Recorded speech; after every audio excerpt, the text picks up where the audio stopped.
ప్రభుత్వ ఉద్యోగులకు సంబంధించి సిపిటి ఫలితాలు ప్రకటించిన ఏపీపీఎస్సీ. వివిధ క్యాడర్లలో పనిచేస్తున్న ఉద్యోగులకు ఏపీపీఎస్సీ నిర్వహించిన కంప్యూటర్ పరిజ్ఞాన పరీక్ష సిపిటి ఫలితాలను విడుదల చేసినట్లు సర్వీస్ కమిషనర్ కార్యదర్శి ఒక ప్రకటనలో తెలిపారు.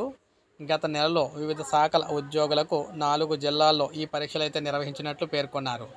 ఇందులో గ్రామ వార్డు సచివాలయ ఉద్యోగులు, గ్రేడ్ 5 పంచాయతీ కార్యదర్శి, విఆర్ఓ గ్రేడ్ 2, అదేవిధంగా గ్రేడ్ 1లో పాటు 2014 మే 12 తర్వాత అన్ని హెచ్ఓడీలు, డైరెక్టర్లు, ఏపీ సచివాలయంలో కారుణ్య ప్రాతిపదికన నియమితులైన ఉద్యోగులు, రెవెన్యూ శాఖలో సీనియర్ అసిస్టెంట్లుగా పదోన్నతి పొందినవారు, విఆర్ఓ, విఆర్ఏలుగా కారుణ్య నియామకం పొందినవారు ఇందులో అయితే ఉన్నారు.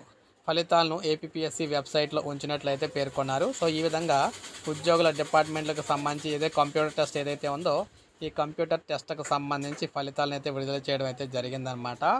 సో ఇది మనకి ప్రజెంట్ తాజా సమాచారం. ఒక లైక్ చేయండి, సబ్స్క్రైబ్ చేసుకోవద్దు, మన ఛానల్ సబ్స్క్రైబ్ చేసుకొని